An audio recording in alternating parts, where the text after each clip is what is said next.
Welcome to Friday Fuel. Oh, Adam, you got it, bro. What up, everybody? Welcome back to another Friday Fuel. We are pumped up today, guys. Very, very excited. We have a very special guest today. Adam, bro, how are we doing today, dude? I'm doing great, Alex. I just want to start the show off by saying, thank you to you. We had a good conversation the other day. If you tuned in last week's podcast, I was kind of talking about some of the mental struggles that I've been going through the past couple months. And I reached out to Alex the other day because I was having a tough time. And he just gave me a little pep talk. And then in the next 2 days, I went and wrote 6 policies. So come on, bro.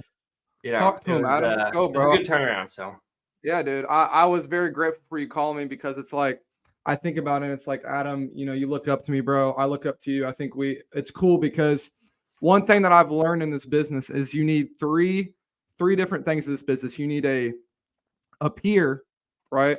Or mainly 2 really main things. You need a peer and you need a mentor, right? Someone that you look up to, someone that's gonna, show you the pitfalls and just hold you accountable to no matter what it is. And then you need to have a peer like Adam. You're my peer, right? Like we can, hold each other accountable, bounce ideas back and forth with each other, and we know at the end of it we're going to be there for each other, right? So I'm grateful for our relationship, bro. Friday Fuel's been great with you, bro, and it's all good, man. Absolutely. Well, let's get our guest on here. Yes, sir. Let's do it. All right. Well, this is a very special guest. This guy is changing the game, to say the least. I mean, me and Adam got to spend some time with him in Springfield and listening to, this was during 8% virtual. Was that right, Adam? Was it? Yeah, I guess so. Yeah. And we got to sit in and listen to him. This guy is great. He reminds me, and these people are so similar. He reminds me of Sherry Summers, just the way they motivate people and the way they can, just touch people and just the way they are as a good, genuine person. So I love this guy. Got to learn a lot from him in this business as well. I'm sure same for you, Adam. Agency owner himself, killing the game. Let's bring him on, Mr. Mike Hall. How are we doing, man? Hey guys, good morning to you. Thanks for having me. Good morning. Yes, sir. Absolutely. I really like your pictures that you have in the background. Those are nice. Oh, yeah. Thank you. Appreciate that. You're making me feel like I'm behind the game because I got Lions. I got an award right here, but I got the Lions. I need to get some motivational stuff in the back. I got Spider-Man on my wall, so Hey, look, y'all are killing it, Alex. I love the flag, and let me just say, what a heck of an intro! I love that video that you guys are playing at the beginning. Very cool. Thank you. Yes, sir, man.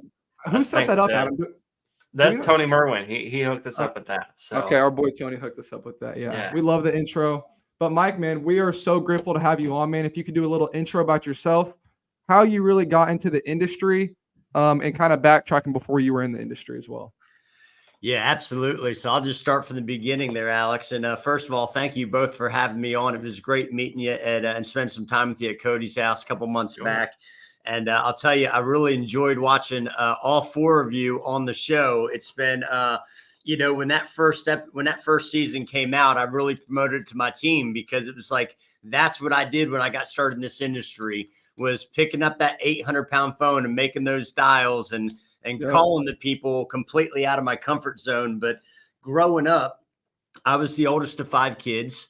My father was a pastor, grew up with very humble beginnings. That's pretty much all he did. He always had a part-time job or part-time business, but and we weren't broke, but we didn't have a lot of extras. I don't remember, getting new clothes and new shoes and things like that. Like, things were handed down to me from friends.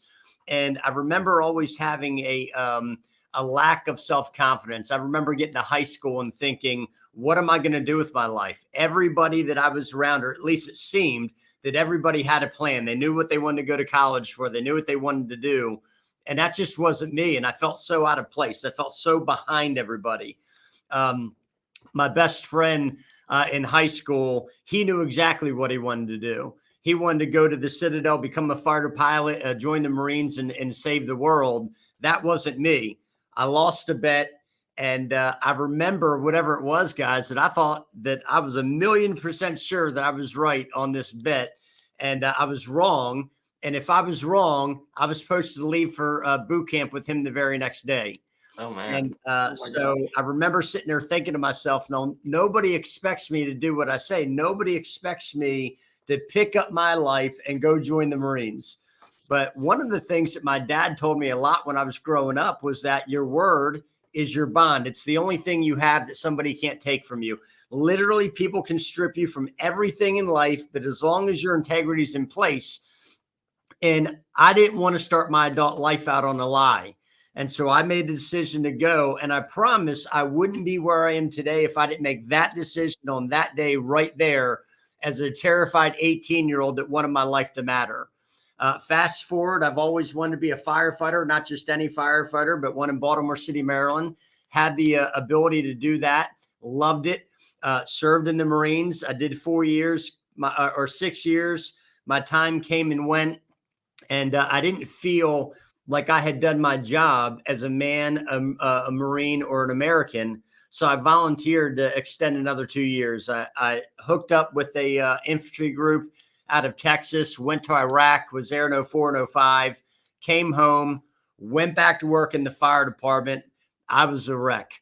Ended up getting some lung issues a couple of years later for my time overseas. Lost my job in the fire department.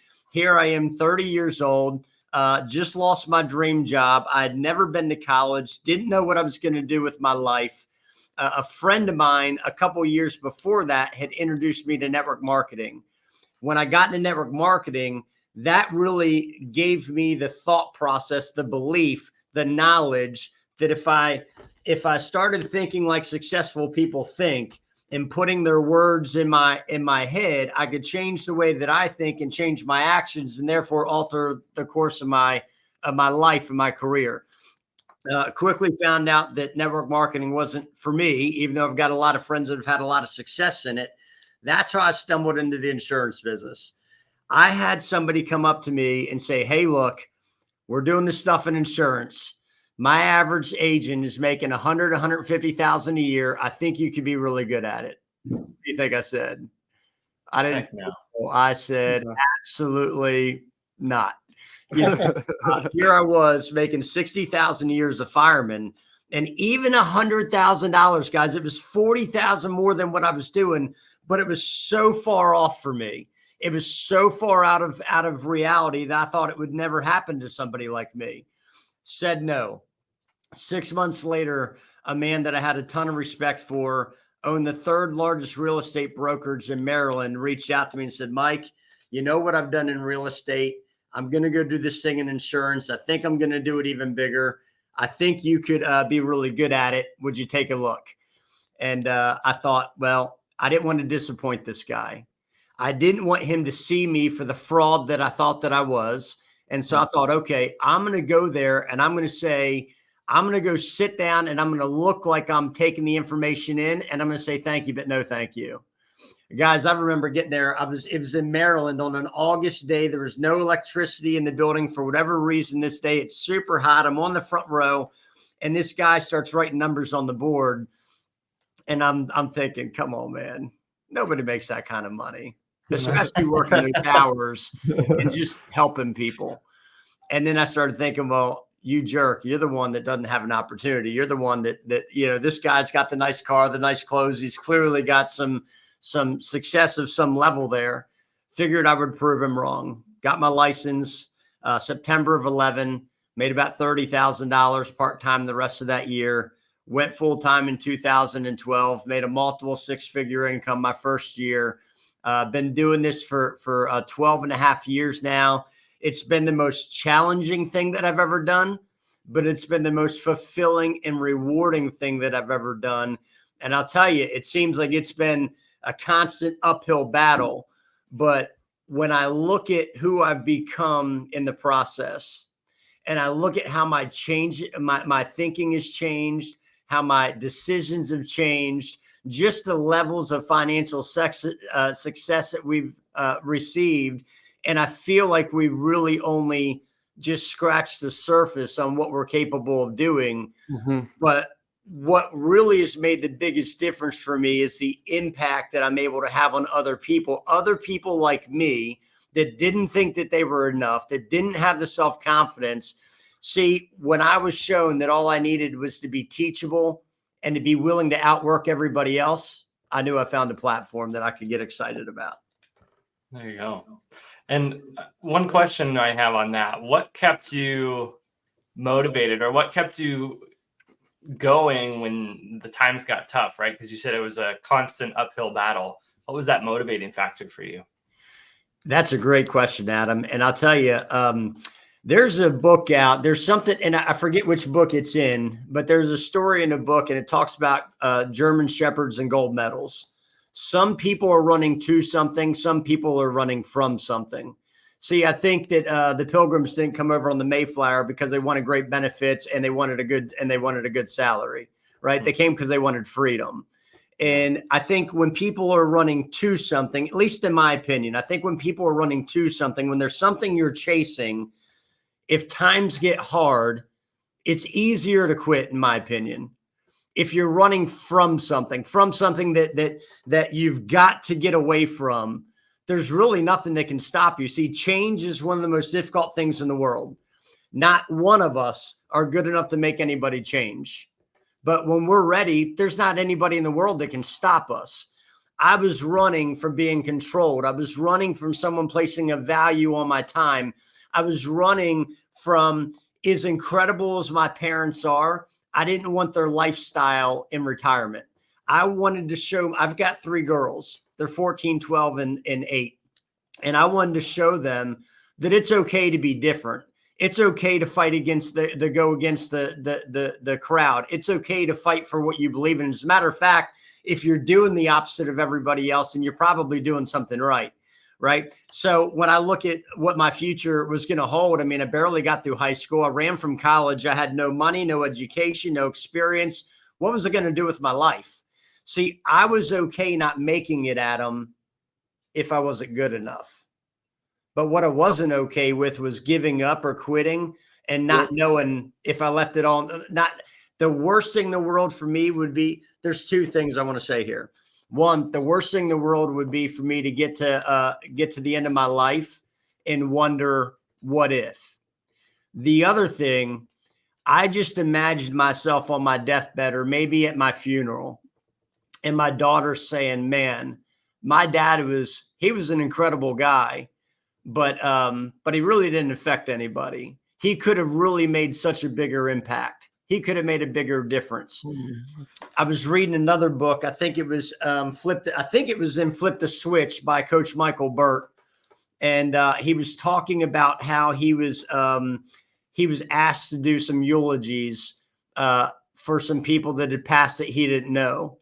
And he went up and he talked to the family, and he was trying to gather some information about the deceased so that he could really do a good job at the eulogy. And he went up and he asked the family members, he said, what were their dreams? What were their aspirations? How many people did they affect?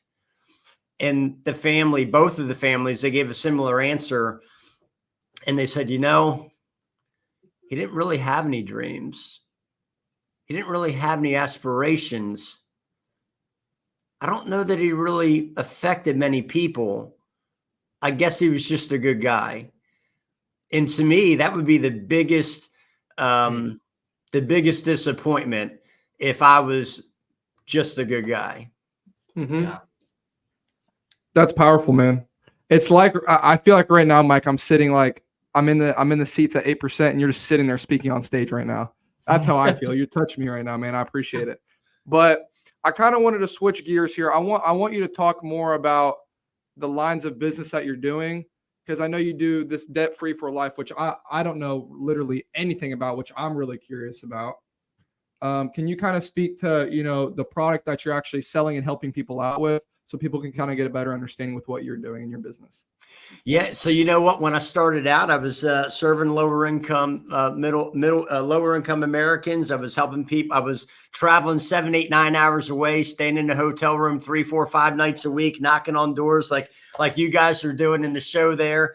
Then I transitioned into helping people protect their mortgages. Someone buys or refinances a mortgage, we were able to help them get some coverage so that they had a heart attack, stroke, or cancer and didn't die, they didn't lose their house. As we kept going with that, one of the things that I think one of the most debilitating things in our country is debt. And it's something that I've struggled with my entire life. My dad being a pastor and my grandfather both really never making much money, never really understood how money worked. So they weren't able to teach me how money works. I made a lot of mistakes in my life. I went through the school of hard knocks, right? We learn by the mistakes that we make. About 20 years ago, my wife and I went through Dave Ramsey's program, Financial Peace University, and we were able to pay off about $50,000 when we barely made that much money. The problem was that when we got out of debt, we had a young growing family, things had to be replaced, and we found ourselves right back into debt. This program came to me about 2 years ago. And when I saw it, I sat down, it came to our company, and I sat down to look at it for the first time. And when I saw it, the first thing that I thought was, I got angry. I got frustrated because I saw how hard I was working at paying my debt off. And I saw how little of my action was actually going to create that result. The next thing that I saw was I had hope. I had hope because now I saw there was a light at the end of the tunnel, and there was a plan. There was a plan not only to get me out of debt, but to keep me out of debt. Yeah. So what we do is we've got a special software that we marry with a very particular type of whole life insurance. And we take the debt snowball concept that Dave Ramsey teaches, and we marry it together with these two other things. And we're able to take the average American that's already paying extra money on their debt. We just simply redirect where they're spending that money. And in a period of 7 to 10 years, with most people, we can get them 100% out of debt. Houses, cars, credit cards, student loans, school debt, it really doesn't matter. But not only are they debt-free in 7 to 10 years, but they've got a big chunk of cash in the bank after that keep them out of debt. So now they can borrow from themselves. So now they want to go redo the kitchen. They pull $60,000 out of their account, and they're earning money on that even while they're using it in lieu of going and getting a loan from the bank that they're paying interest on. So it's not a program that's for everybody, but for the people that we've been able to help, it's made a huge difference. I'll tell you, it's made a huge difference with my wife and I. When I started this program 2 years ago, see, even being a business owner, I understand that having cash on hand is very important. Most businesses go out of business for lack of cash flow. So I didn't want to take my money and go pay all my debt off. I wanted to keep it there to make sure I could grow and expand my business. I had a mortgage that we had just bought 2 years before this. I had 2 cars and a personal loan. And through this program, we were able to be completely debt-free in a period of 6 years with a multiple 6-figure amount in the bank to keep us out of debt as we move forward. Wow, that's crazy. I wanted to see some real quick here. You said you redirect where people are spending their money. Can you give us an example of, it doesn't have to be a client, but maybe an example that you could give us so I can better help understand this, what exactly you're doing with all of this as well? Yeah. So you have a car payment? Yes. Do you pay anything above the minimum payment on it? No. Okay. Do you have any debts that you pay above the minimum payment on? No. Okay. Well, if you did, whatever you were paying extra on the debt already, that would become your insurance premium. And we would take that premium and we would combine it with the software. And the software would tell us, see, here's the problem. The problem isn't the debt itself. It's what the debt is costing us. Do you both have a car payment? Okay. So at some point later on, pull out one of your statements, look at the actual dollar amount, not the percentage that they told you. Look at the dollar amount that went to interest and divide that by the payment that you made. And you're going to see the true amount that you're actually paying to interest. So what we're doing is we're just taking that compounding interest that you're paying, and we're showing you a legal way that you can flip it and earn it instead of paying it. So most people, so like for me, let's just say, and let me just make up some numbers. Let's just say that my car payment was $1,000 a month, and I was paying $1,300. Maybe my house payment's $2,000 a month, and I'm paying $2,500. Maybe I've got a credit card that's $100 a month, and I'm paying $200.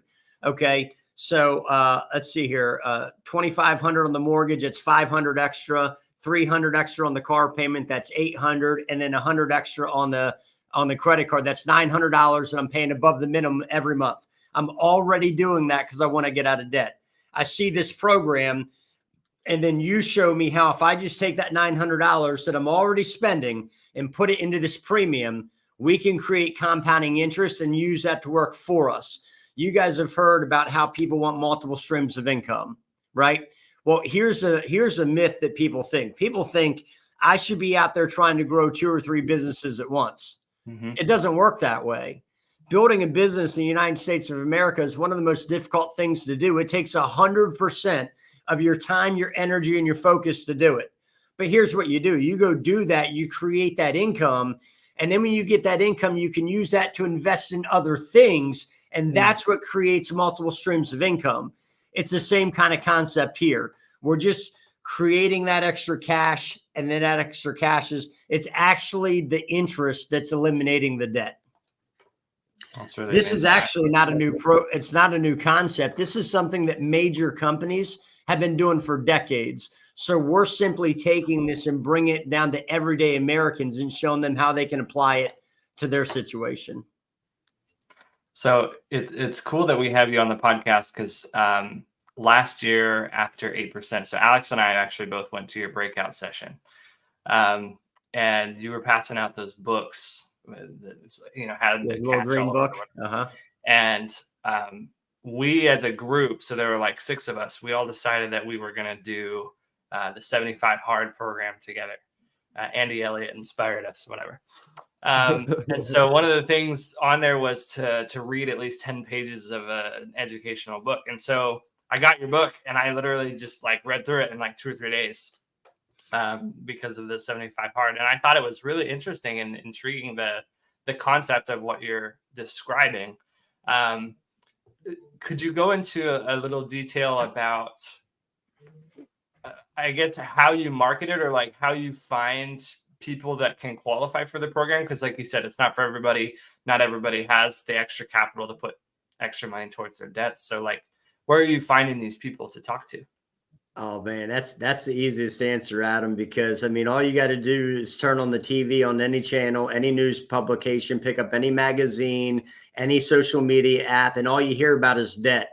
The country's debt. You hear about inflation, how things are getting more expensive, how it's harder, how interest rates are soaring on the cost of houses and cars. And we've got millions and millions of people that are literally being swallowed up by debt right now. I'm thinking of single mothers that are working 2 or 3 jobs. I'm thinking of very low income blue collar families that are working 2 or 3 jobs just to get out from underneath of them. So, one, I keep my awareness open. I talk to people that I know. I've never been, and this is just me, I've never been the one that's one to go sell my friends and family life insurance. But this is something I get excited about because it's a problem that I've struggled with my entire life. So while I wouldn't want to go to my sister and have that conversation necessarily, and I should because I love my sister and insurance is important. But when I saw this debt program, she's a nurse. My brother-in-law is an attorney. He's got school that they've got some young kids. Most people in our country are already paying an extra above the minimum on their debt. So it's not a hard conversation and it's not a hard sell. It's not something I try to convince anybody to do. I just ask a couple of questions. Adam, hey man, I see you got that beautiful house and that car. Let me ask you, do you have a loan on that? You do. Are you by chance paying anything extra on it? can't promise you anything, but if I could show you a way to pay that thing off in 10 years or less without it costing you any extra money, would you want to hear about that? My agents still help protect people with mortgage protection. These are people that either purchased or refinanced a home. So we know they've got good income. We know they've got good credit because they just qualified. We know they've got good health. So it's a simple question of, Adam, I'm so glad I was able to help you today. I hope that gave you the peace of mind that if something happened, your mortgage is protected. Let me ask you a question. Now, I can't promise you anything, but I've got a team of people that what they specialize in is helping people pay these mortgages off in a fraction of the time. If I could show you a way to pay that 30-year mortgage off in 10 years or less and it not cost you anything extra, would you have any interest in hearing about that? And I just referred over to a specialist and they handle it. So we've actually got the best part-time opportunity in the country, because no matter what people are doing in any type of insurance they're doing now, or whether it's a CPA or an accountant or a real estate broker, anyone that's got a book of business, we've got a referral program set up that as long as they're licensed in life insurance, they could refer that client over, be 100% hands off, not do anything with it, and make half the money. So for the average person that's spending $500 a month on this program, which is about the average number, that's about $1,000 to the referring agent just for setting up the introduction. Wow, that's powerful. I mean, that's just crazy, Adam. I mean, like just the whole process of getting people debt free, just this whole crazy, because I'm not in debt at all. But down the road, when I do have possibly some debt, I mean, this is a perfect strategy to use. The whole audience, guys, in the Facebook group right now, talk to Mike. We'll make sure at the end of the podcast we get his handles and stuff so you guys can get in contact with him, because this is crazy. Mike, I had a question for you. So in the process of you through, all the pitfalls that you may have had throughout your business, how long did it take you to build your agency? And when in the moment of your business, when you started, you were like, I can do this at a really high level, and I'm solid at what I'm doing? Yeah. You know what?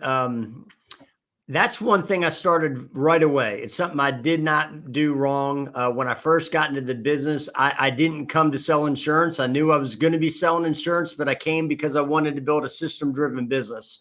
That's what caught my attention. The way this business was explained to me was this was a business system where I could learn it and work really hard and find people as ambitious or more than me and point them to it. So I built a team fairly quickly. I would say within my first 3 to 4 months, I had a team of 25 to 30 people right away. And wow. I think that made a big difference in my success, because early on, I was in an office like this, and I remember picking up these leads and dialing them. And I was working leads that were, 4 or 5 years old, but I had this thing called a phone right here. Y'all might not even know what this is. It's got cords on it, right? But I had this phone here. It was like 800 pounds. And I'll tell you, I did not want to call those leads, but I had 30 people sitting around me in a conference room that were looking at me as the leader, even though I didn't know what I was doing. And that really pushed me out of my comfort zone to do the activity that I knew that I didn't want to do. That $250,000 that I made the first year, that came from personal production. It came from overrides. It came from finding annuity money and mixing it all together. I think me diving all in head first that first year and doing all that set me up before I had my setbacks. And I've had plenty of setbacks in this business. And that gave me just enough of a taste that if I applied myself, it takes 10,000 hours to become an expert at anything. And I knew that I knew I had a shot after that first year. I knew that it was just, regardless of what I thought or how I thought my life was going, I knew if I could just I knew my thoughts and my feelings were a liar. I knew if I could just put one foot in front of the other, that I still had a shot, that the only way failure was inevitable is if I quit. And I'll tell you, we got right on the brink a few times. And then it's amazing how God has got a plan. And he says, if you just walk in faith, if you just take that extra step, I've got something so much bigger and better waiting for you. And it seems like every time we got to the cliff about to shut the lights off, it's always darkest just before dawn. And then things always got even more incredible. And I've been blessed with an incredible team to surround myself with. I've got an incredible team of staff. I've got an incredible team of agents. I've really been blessed with some great people around me. That's fantastic. Hey, welcome, Joe. Looking What's sharp, up, Joe? Alex. Appreciate you, bro. It is not a seminar day, but I have a seminar appointment. That's why I'm looking good today. There So. you go. You are looking sharp, man. I'll tell you, I didn't Thank bring my you, man. dress game today compared to you two. That's one of my favorite shirts. I like the pattern on it. It looks kind of funny on the camera because it like distorts it, but well, very cool. And I wanted to say too, also, thank you for your service, even though it was kind of a, Yep. Thank you. I lost a bet, but you then extended your service at your volunteer time, and I'm really appreciative of that. Did that have any effect on your business moving forward, like either mentally or physically with your experience in the military? Had a huge effect. We lost some good guys when I was there. I was there for the very first Iraqi election. I watched a helicopter crash that had 31 Marines on it. We were the first ones there looking for survivors. And in that particular time, that was the one time that my dad knew the area that we were in. And there was a guy on that helicopter. His name was Michael Starr. So very close in name. And he lived in the same general area. So there was a couple of days there that my family thought it was me. And so that kind of hit home. And there were some other things that we experienced while we were there. When I came home, I thought I was Prince Charming. My wife thought I was a jerk. Just trying to reacclimate back to everyday life was difficult for me. But when I came back, I looked at life differently. I see that, people complain about things being hard, and life is hard. Life is hard and business is hard. But when I saw the way people were living there, when I saw what we experienced there, even today, when I look at what's going on in Haiti today and the way that people are living down there and just all the tragedy down there. So I came home with a new respect on life. I had a really tough time reintegrating into regular day life. It probably took me about 6 months to get my head out of my butt and to go right. But after that, that's really what gave me the determination that I didn't want those people that passed to die in vain. I wanted to know that we were fighting to become the better. See, for me, I just want to become the best version of myself. Mm-hmm. If in life, the stuff you acquire doesn't matter. What matters is the dash between the day you're born and the day you die, and what impact did you have on this life? And I just want to go. The worst thing for me would be unreached potential. I just want to know that I can help the people that I'm meant to help, that I can become the best version of me, and that I can be the best example look, none of us are perfect. We all struggle. We all make mistakes. We all screw up. But I just want to keep getting on that path and just keep working on becoming the best version of me. And I think that experience overseas 100% affected that. 100%. There's no way I'd be where I am or who I am in life today without making that decision at 18, without volunteering to go to Iraq, without experiencing what we did when we went there. See, it's all the hard times. It's all the adversity that we go through that makes us relatable. And that's what creates our story. Nobody's interested in talking to somebody that all they've had is success. The diversity is what makes us. That's so good. Yeah. I'm glad you said that, because that made me reflect. A couple of years ago, well, it's been like 6 years now. I did some volunteer missionary work for my church down in Argentina for 2 years. So, you give up your life pretty much and you just go down there full time, just service for the Lord. We were knocking on doors, talking to people about Jesus, whatever. And what you said about just seeing how other people live their lives and how privileged we are to live in this country that we do, and all the wonderful things that we have. It's just really eye-opening to compare and contrast that. And I think it's really easy to forget too, right? I mean, it's been 6 years since I was down there, and every once in a while I'll remember some of the struggles that I went through, and then also some of the homes that I was in, and the people that were down there. And so just having that little reality check of, yeah, life is tough, but it's all perspective, right? Yep. I mean, all of my struggles and hardships are going to be different than what yours are, or what Alex's are, or somebody who lives in Haiti or Argentina or wherever it is. And I think just overall, it's having that appreciation for the things that you do have, and then that recognition to God for the blessings that He's given you. And yeah, so thank you for sharing that. I appreciate that. Yeah, you know what? It's someone's always got it worse, right? And I was thinking about this on the way into the office this morning. I was thinking you can't be bitter and grateful at the same time. You got to choose something. Like sometimes I can find myself going through something and I can get stuck in my head, and immediately I've got to pull myself out of it and think about what I'm grateful for. Let me share a quick story with you. Sure. I moved to Indiana about 7 years ago to grow my business, because pre-COVID, it's where the opportunity was. It's before the whole virtual world that we have now. And one of my very first clients there was a young Nigerian lady. And the husband and wife, they didn't bring in a big income. They just bought a new home. I was there to help them protect the mortgage. And at the time, I was letting people know that we were hiring people part-time that could make about $1,100 a week part-time. And I knew that I couldn't share that with them because they didn't even make that full-time.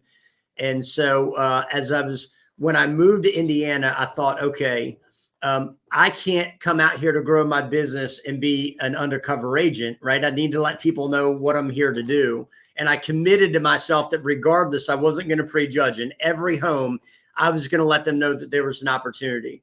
And as I was leaving, I said, hey, Emma, I know you're probably not looking for anything, but my company's looking to hire some people just like you. And you can make, an extra $500 a month part-time.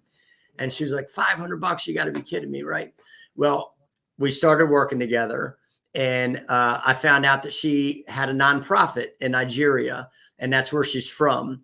And she found out that my dad and I had other nonprofits, and she asked us to be on her board of directors and to help her out, or to create a board of directors and to help her out. Well, every June she goes there for a month.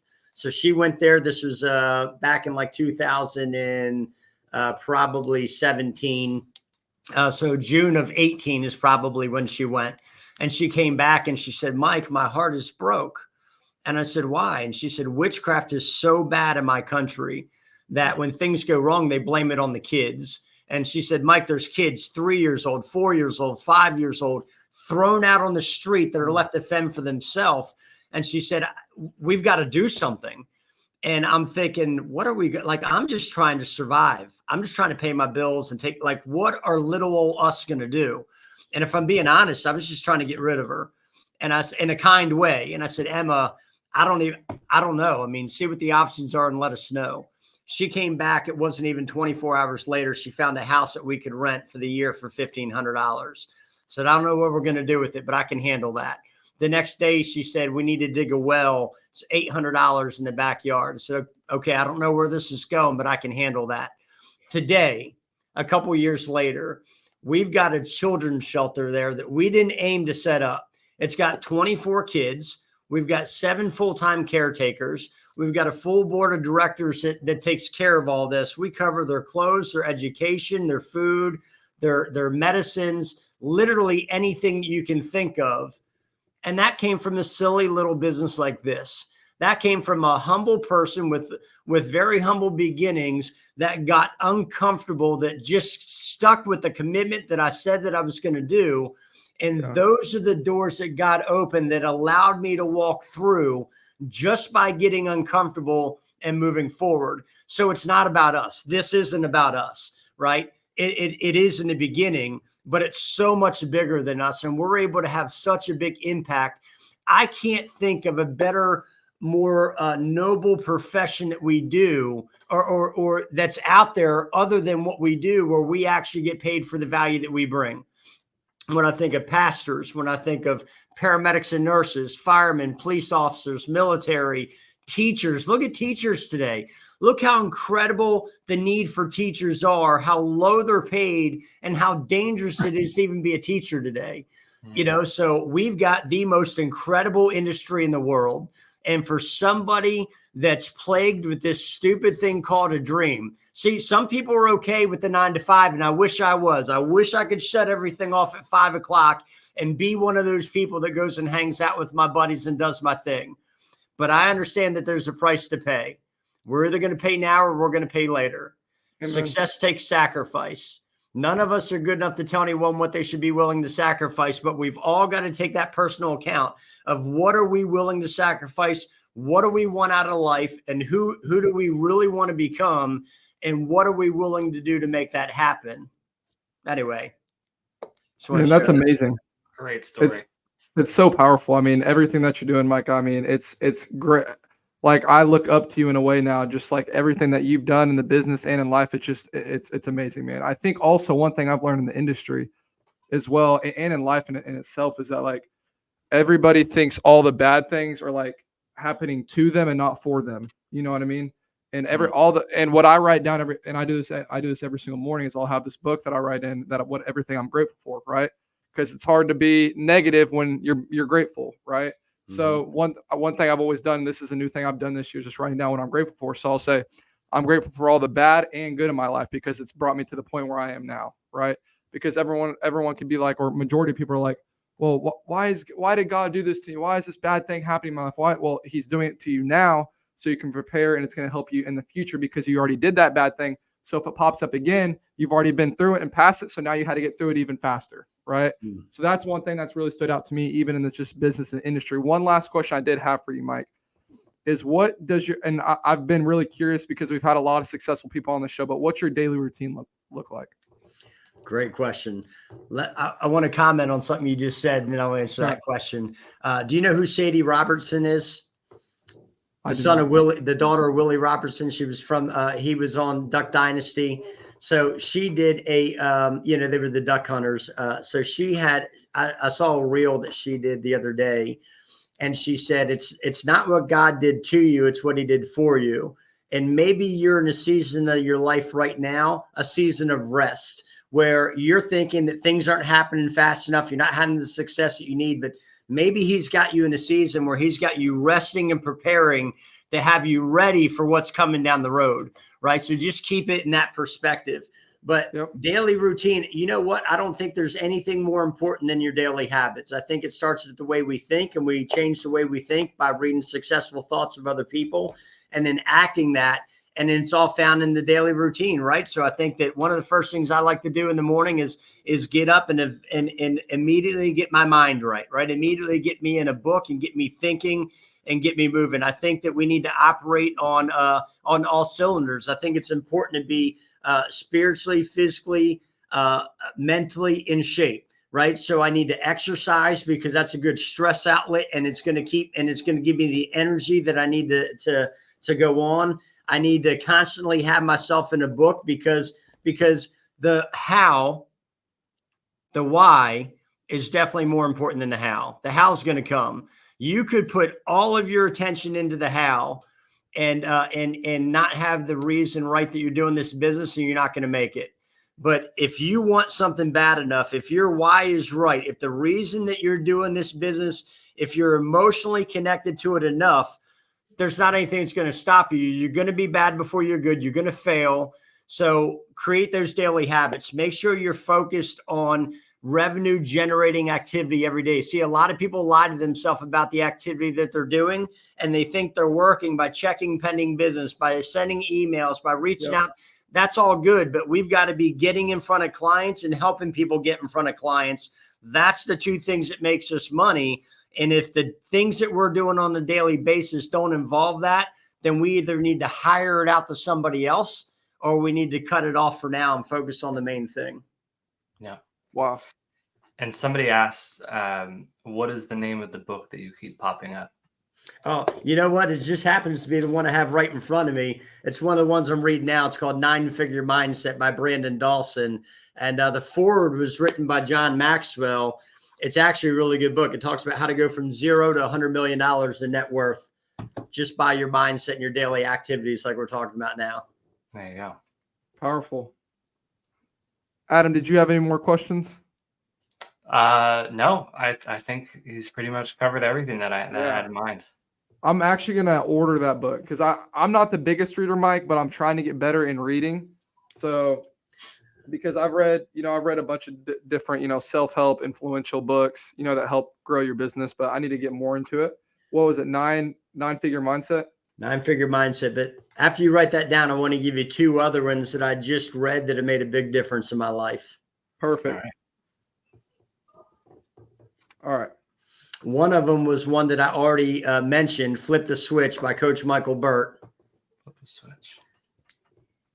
And the other one is Choose Your Enemies Wisely by Patrick Bet-David.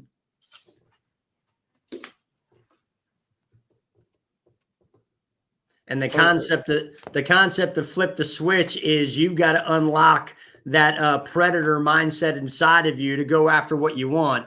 And choose your enemies wisely is who is it that's held you back in life? Who is it that told you that you're not good enough? Who is it that you're chasing on the leaderboard right now that you need to beat?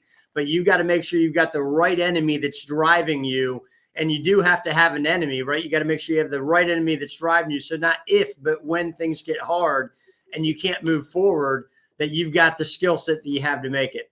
Hey, let me just say one last thing as we wrap up. Sure. I had such a great time watching you guys on the show. It was so inspiring. I had my team doing it alongside of me, and then we watched the other season as well. It's been so fun to do. What you guys did, getting uncomfortable in front of the entire country and taking that action. It wasn't easy. It is inspiring. I appreciated it. You inspired me and my team. I'm honored and grateful to be a part of your podcast today. And it was great hanging out with you. And it's been great spending some time with you here in the past. Yes, sir, Mike. I appreciate you, man. Thank you for watching the show. Yes, it's amazing, man. I'm extremely grateful for our relationship here and now. And thank you for everything that you've done for us and in the industry. And you just speaking to everybody, man. I really do appreciate it. Guys, thank you again for another great Friday Fuel. One of our best Friday Fuels out of my we could definitely say that with Mike today. Oh, yeah. Go kill it. We're going to be back next Friday, or it'll be actually Donnie and Collin next Friday with a special guest as well. So stay tuned for that. And then we'll all be back together the following Friday after that. So go kill it, guys. Let's go. Have a great day. And we will see you guys next Friday. Thanks, Mike. See you guys. Thank you. Thank you.